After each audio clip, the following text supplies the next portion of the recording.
大家好，春天我们要吃茼蒿，今天用茼蒿给大家分享一个新吃法，出锅清淡美味又营养，全家人都爱吃。首先准备一把新鲜的茼蒿，先把它的硬节掐掉，不然会影响口感。因为茼蒿有一股特殊的香味，所以深受人们喜欢。全部处理好之后，给它放入一个大盆中，往里面加入1勺食盐，再多倒入一点清水没过茼蒿，下手给它清洗一下，用淡盐水来洗茼蒿，这样能起到杀菌消毒的作用，洗得会特别干净。我们要多给它清洗2遍。洗干净之后，控水捞出来，把它放在案板上，用刀切成大约3到4厘米的长段，尽量切得均匀一点。切好之后，先放在盆中。再准备一个去皮洗干净的胡萝卜，用擦丝器给它擦成细丝，搭配一个颜色，红绿相间，好看好吃又营养。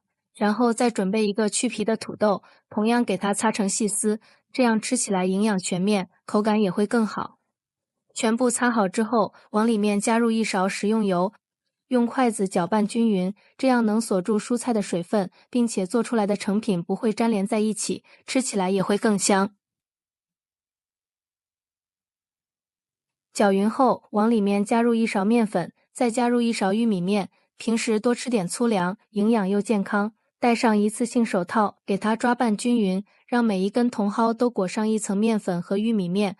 我们也可以边夹边抓拌。朋友们，视频都看到这里了，如果觉得我的视频对你有帮助，请用您发财的小手给我点个赞吧。制作视频不易，您的每一个点赞和每一个留言都是我前进的动力，感谢您的支持。最后抓拌成像视频这样根根分明就可以了，然后直接放入蒸笼里，用手给它铺均匀，这样成熟度一致。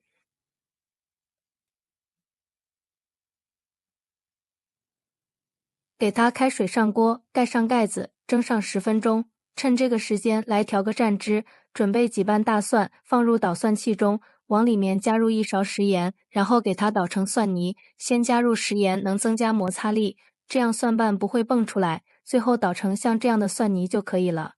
然后把它倒入一个小碗中，往里面加入1大勺生抽，半勺香醋，1小勺白糖，再加入1勺辣椒油，最后加入1勺芝麻香油增香，用勺子搅拌均匀。像这样我们的蘸汁就调好了，闻起来好香呀。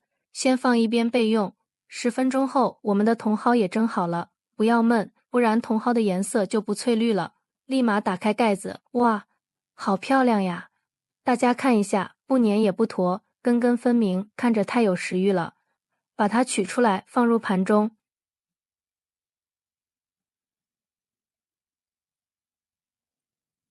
一道简单又美味的蒸茼蒿就制作完成了。这样做出来的茼蒿真的是太好吃了，里面又搭配上了胡萝卜和土豆，营养非常的全面。喜欢吃清淡点的朋友，这样就可以吃了，好吃不油腻，吃多了也不上火，不长胖。我们再蘸上调好的蘸汁，就更加美味了。香辣爽口，吃上一口更停不下来，实在是太解馋了。喜欢的朋友就赶紧收藏起来试试吧。喜欢我的视频，记得点赞、关注、留言、转发哦！感谢您的支持，点我头像可以看到更多美食视频，咱们下期视频再见。